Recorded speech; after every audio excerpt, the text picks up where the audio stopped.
Ya, Anda kembali bersama kami dalam Pro Kontra. Ya, saya ke Pak Refli ya. Tadi itu, bukankah publik berhak tahu, Pak? Meskipun laporannya mungkin abal-abal, publik juga sudah cukup cerdas untuk menilai bahwa ini hanya laporan serangan dari lawan karena abal-abal, karena bangun kesiangan atau apa.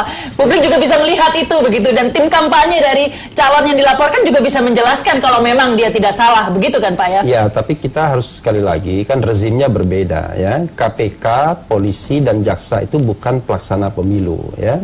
Yang diwajibkan untuk membuka rekod calon itu adalah KPU sebagai penyelenggara pilkada dan pemilu, sehingga dia tidak boleh menutupi rekod calon. Makanya kemudian kalau dia pernah menjadi misalnya terpidana ya, dan lalu kemudian itu dia harus declare seperti itu, dan KPU harus memfasilitasi. Tetapi ini kan kita bicara proses penyelidikan, proses penegakan hukum, di mana proses penyelidikan itu kadang-kadang senyap, ya. Jadi sebagai contoh misalnya, saya pernah melaporkan Akil Mukhtar, ya, itu 2010.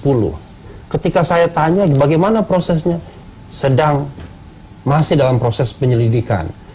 Tidak pernah sekalipun dipanggil Akil Mukhtarnya itu. Sampai kemudian dia OTT tahun 2013. Coba bayangkan 3 tahun. Padahal saya pengaduan itu bukan tanpa bukti yang kuat sesungguhnya. Tetapi kan masalahnya memang KPK pada waktu itu dia membutuhkan sebuah bukti yang kicking, yang tidak bisa dibantah lagi. Ya, itu OTT itulah. Nah, karena itu saya katakan, untuk KPK saya tidak terlalu ragu, karena KPK so far profesional ya. Tapi penegak hukum lain, dalam tanda kutip, ini mohon maaf ya, dengan Komisi 3, sering bermain-main di wilayah ini. Ya. Apalagi, maaf kata, kita tahu bahwa di daerah itu sangat dekat sekali. Ya, penegak hukum, ada yang namanya Forkombinda, Forum Komunikasi Pimpinan Daerah misalnya. Sering sekali kemudian ada keberpihakan ya penegak hukum di daerah kepada calon-calon. Ya, itu memang tidak bisa dipungkiri ya. Tapi Pak Nasir Jamil, itu yang dikhawatirkan. Ini memang hanya MOU atau kesepakatan, bukan hukum positif. Tetapi seperti yang dikhawatirkan Pak Refli, ini kemudian berkembang bukan hanya untuk KPK, ke penegak hukum lainnya, dan dikhawatirkan berkembang menjadi semacam aturan, dan kemudian berkembang termasuk kepada pileg, begitu, caleg-caleg yang tadinya ada 47 begitu ya, yang sebenarnya tersangka. Menurut saya tadi ini kan semacam kebijakan, ya. Jadi ada aturan main, lalu kemudian ada kebijakan, ya kan? Karena ini masa pilkada, lalu kemudian diharapkan ya pengumpulan bukti-bukti itu dikumpulkan oleh KPK, ya. Jadi ini sudah pernah berlangsung, saya katakan. Makanya kemarin dalam rapat Komisi 3 dengan KPK diingatkan kembali soal ini, ya. Udah pernah berlangsung, tapi periode Abraham Samad kayaknya nggak dilakukan, ya. Dan kemudian ini diingatkan lagi oleh Komisi 3. Sudah pernah berlangsung, tapi tidak pada Benika Harman ya, Pak ya? jadi ini mengingatkan kembali, dan nanti polisi dan jaksa diharapkan juga bisa mengikuti yang sama gitu ya. Jadi ini bukan dalam rangka untuk istilahnya tadi Bang Saur misalnya ingin meliburkan hukum atau ingin tidak ada kesamaan di depan hukum dan lain sebagainya. Tetap saja akan diproses. Tapi ini akan berkembang kepada, termasuk juga ini kepada pileg ya, caleg-caleg, akan ada saran yang sama dari Komisi 3? Ya, saya belum bisa jawab apakah akan sampai ke situ atau tidak. Nah, ya, kan ini berbahaya, kan nanti juga sangat masuk logikanya, misalnya kenapa pilkada kemudian dapat katakan privilege seperti itu. Apa salahnya juga teman-teman legislatif misalnya juga meminta yang sama. Tapi mari pandangan kita, paradigma kita soal kepemimpinan, maksud saya pilkada. Kita memilih calon kepala daerah ini kan ada pelayan masyarakat. Kenapa kemudian mereka ini kita tempatkan seakan-akan melebihi haknya dalam periode tertentu dibandingkan warga lain? Misalnya, katakanlah, apakah kita setuju misalnya setiap warga negara sama kedudukannya dalam hukum itu hanya waktu tertentu? Ini kan pencideraan. Nah, padahal sebenarnya kalau kita lihat misalnya seorang pilkada itu adalah ditempatkan dia konteks bukan karena dia sudah berkorban, sudah banyak, katakanlah mau hebat dan lain-lain. Padahal dia ada public ministry. Sesungguhnya dialah dilindungi seandainya katakanlah ada dugaan, termasuk misalnya ada yang berjahat kepada dia. Pada saat yang sama juga hukum melindungi. Kalau saya kejar kemanapun dia, kalau emang tidak ada dasar saya untuk dijerat. Tapi ini kan hanya kesepakatan. Kalau seperti itu justru ini berbahaya juga. Itu yang saya bilang, akan banyak kesepakatan yang lain. Misalnya Refli bilang begini, katakanlah ada polisi-polisi yang kita bilang kurang baik gitu loh. Nah itu sama dengan kita berpihakan ke kekurangan yang baik ini, kan nggak bagus juga menurut saya. Hukum itu harus berdasarkan azas. Ya toh? Nah, kalau memang dia duga, itu yang saya bilang. Seandainya ada dia di rumah melakukan kejahatan kepada istrinya, tiba-tiba hanya karena tidak muncul dia di permukaan, kemudian tidak dilaporkan, kemudian kita permisif, ini bahaya. Oleh karenanya menurut saya, entah apapun itu memorandum of understanding, apalagi misalnya KPK, itu menurut saya pencederaan. Misalnya begini, KPK ini kan mengklaim selalu SOP-nya, kalau melapor misalnya kita nggak bisa ngontek siapapun, pergi ke pengaduan. Ya toh, bawa bukti-buktinya. Nah, tiba-tiba ada karena rejim pemilihan pilkada nggak boleh libur dulu, ya kan kira-kira seperti nanti ketahuan wartawan. Nah, apakah itu yang kita bilang?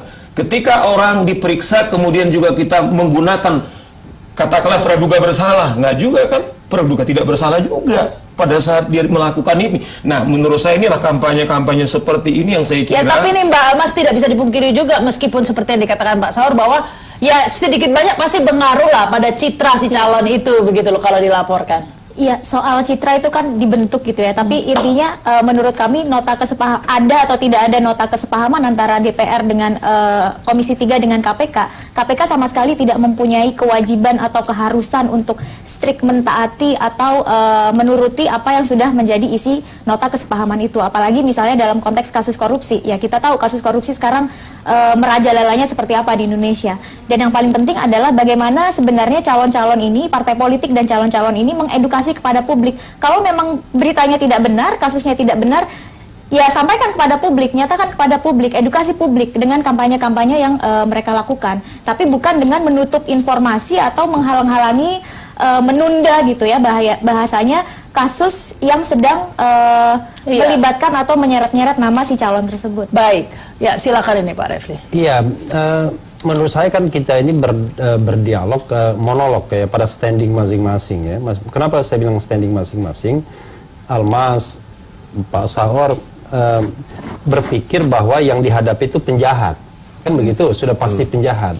Kalau nggak terbalik, justru saya tadi, justru saya terbalik. Justru karena bisa menyampaikan kepada tadi, publik. karena dia ada presumpsi. Justru saya bilang adalah karena wajah hukum yang muncul itu adalah keadilan, bukan presumpsi bahwa dia bersalah gitu loh. Jadi kan pada saat yang sama, menurut saya adalah ketika katakanlah orang diperiksa atau dipanggil KPK, tidak dengan sendirinya pada saat yang sama dia bersalah. Saya ingin mungkin keliru saya cara pemahamannya. Tapi begini, kan ada nuansa itu. Tadi kan begitu kan? Nggak, tadi kata Mbak Almas tadi bisa dijelaskan ke publik kalau tidak bersalah. Ada nuansa itu bahwa orang yang dilaporkan itu seolah-olah udah pasti bersalah. Walaupun dibungkus dengan bahasa bahwa dia belum tentu bersalah, harus dijelaskan ke publik dan lain sebagainya. Itu satu. Nah, sementara saya mengatakan kalau memang urgent, tadi kan selalu diberikan contoh yang sebenarnya memang nodat harus diperiksa. Contoh kekerasan rumah tangga, ya kan? Contoh kemudian dia korupsi dan lain sebagainya. Itu kan contoh-contoh yang memang harusnya diperiksa. Tapi kan kita bicara ada sebuah situasi di mana sebenarnya wilayahnya gray area, abu-abu dan tidak jelas. Sebagai contoh misalnya, tidak ada kepala daerah yang tidak bisa dilaporkan kalau kita mengutak-atik APBD. Jadi dari 500-an kepala daerahnya semua bisa dilaporkan. Tapi pertanyaannya adalah apakah kemudian setiap laporan itu harus terus di-entertain? Kan begitu masalahnya. Nah, itu pertanyaannya Pak Refli. Nah, bukankah KPK juga ada prioritas juga kan? Kalau abal-abal juga nggak diproses juga sama KPK kan? Saya sudah katakan berkali-kali, untuk KPK saya percaya, KPK profesional. Kan saya katakan, saya saja melaporkan Akil Muhtar itu 2010. 3 tahun. 3 tahun, enggak diperiksa, enggak pernah diperiksa. Tapi dikuntitin, diikuti. Nah, baru kemudian ketika OTT, artinya saya mengatakan, saya tidak ragu kalau KPK.